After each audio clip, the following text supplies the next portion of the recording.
such an asshole.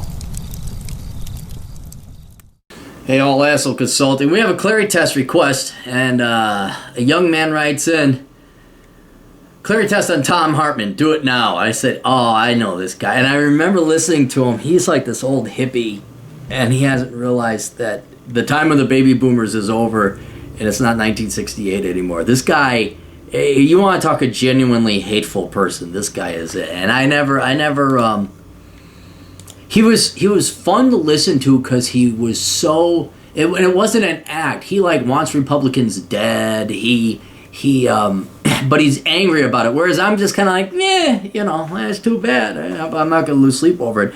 This guy has let the Republican Party ruin his life. Like, this guy is just, hey. So let's look up Thom Hartmann. It's spelled Thom, Thom, Thom Hartmann. Oh, that's not it. Come on, Clarey, get your act together.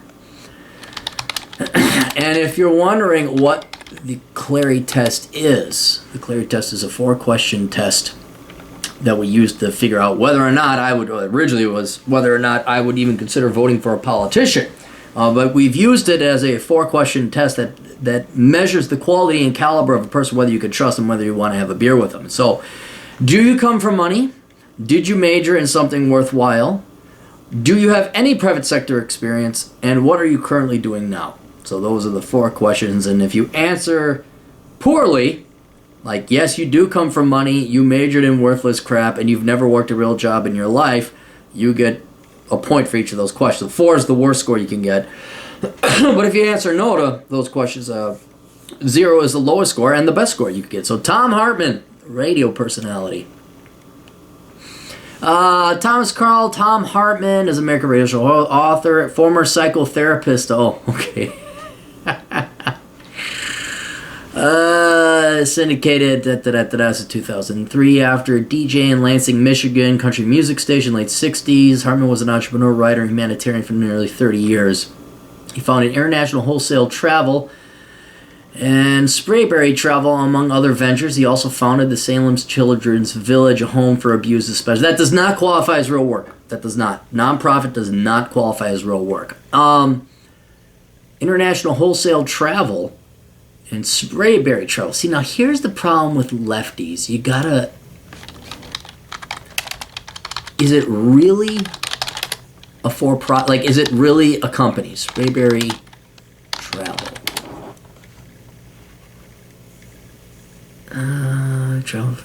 Is that the same one though? See, did he get a subsidy? Did he get a government check for this? Since '92, has written books on politics, spirituality, and psychology. In his 1992 book, ADD: A Different Perception, brought to national attention the hunter versus farmer theory of attention deficit disorder. Okay, so he believes in that bullshit. Talking back to talk radio, he was in Air America, blah, blah, blah. All right, you know what? It sounds like he actually has worked in the rural. Born in Rapids, Michigan, 1 of 4 children. His paternal grandparents were from Norway. He lived in Detroit at the age of 2. Lansing, Michigan, raised in a conservative Midwestern household with a right-wing point of view. He campaigned with his staunch Republican father for Barry Goldwater. Was expelled from school during the 10th grade. Enrolled at Lansing Community College and transferred to Michigan State University, majoring in electrical engineering. Okay. So I don't know if he came from money or not. I'm going to assume if you're in Detroit in the... Well, that was still booming. Yeah, Motown. That was for Barry Goldwater, 64, so he was 13. Oh, he grew up in the 50s. Oh yeah, you get half a point for that. You get half a point. He gets half a point. He was not going without. Unless someone proves me otherwise, oh no, he is actually brought up very poorly. He gets half a point because it doesn't sound like he came from a ton of money, but he wasn't starving either. He did major in electrical engineering, so he does not get a point for that. So this is a good sign. He actually did want to go and put forth the work. He didn't major in political science and all that. It sounded like he wanted to work. 68 opened his first business, a repair shop called Electronics Joint. Okay, works private sector. Became a part-time disc jockey. With Students for a Democratic Society, Hartmann protested against the Vietnam War because it was popular. Had been interested in consciousness and spirituality since childhood. Oh, God, look at this. In 1969, his interest had gone from hippie subculture to Christian mysticism. Could you imagine his poor dad? Like, here he's got this son he's going to bring up. Oh, he's majoring in electrical engineering. And then he just, I mean, the intellectual weakling just swallows whole the hippie culture.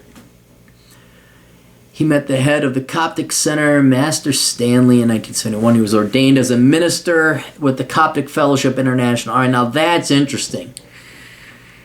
Because you go from entrepreneurial and you could say, oh, the electronics joint, how petty and small. That's still business. That's still hustle. That's more hustle than the average person has. Any major in electrical engineering. But then, nonprofit religion, that's all bullshit. So, you know, that doesn't count as for private real world work. 71, ordained. Returned to Detroit to work as an engineer in RCA. All right, so he went on a spiritual journey there for 2 years as a priest, and then he went back as an engineer. Okay, you know what? He does get a point. He does have real world working experience. Began his business career in the 70s. In the 20s, co-founding the Woodbury Herbert Company, sold herbal products, potpourris, and teas, all until 1978. Obtained 3 degrees in herbology, homeopathic medicine, and he goes off the cliff.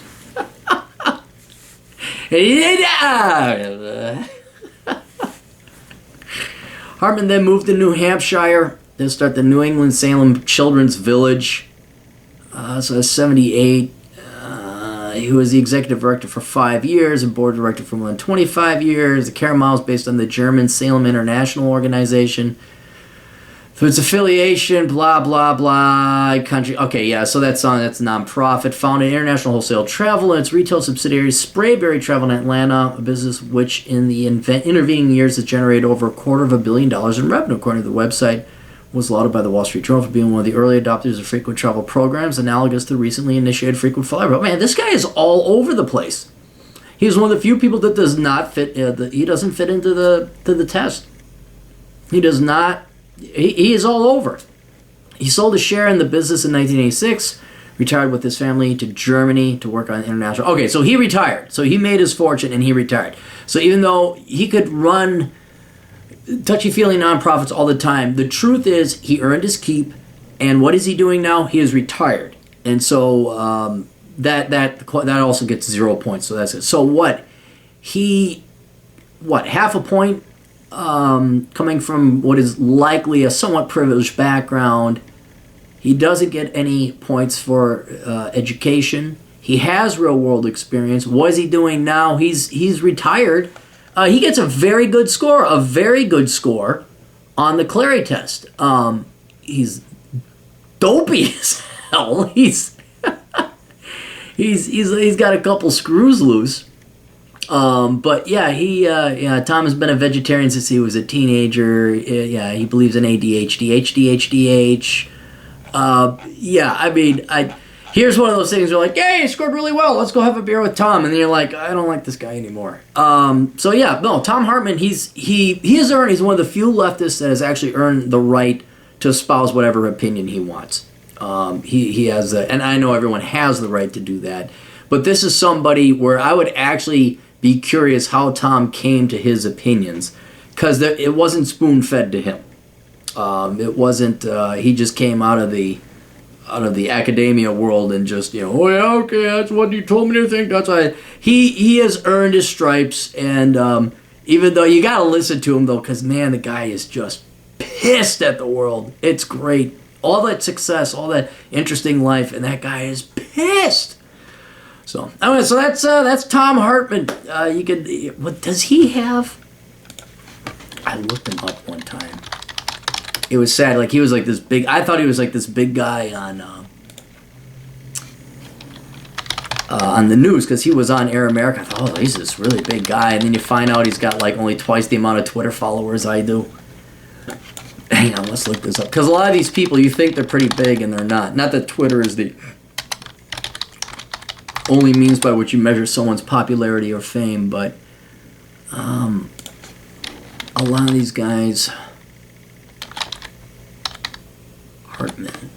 Thom Hartmann. Let's look. Yeah, Thom Hartmann. Maybe he's got more since last time. Oh, okay, he's got like 86,000 followers. All right, he's way bigger now. Maybe he just signed up because I was like, this guy's only got 8,000. What the hell? Yeah. So he is very popular amongst the lefties. But don't worry, he'll lead millions, thousands at least, to the ruination of their own lives. So, all right, that's all we got. We'll see you kids later. Toodles.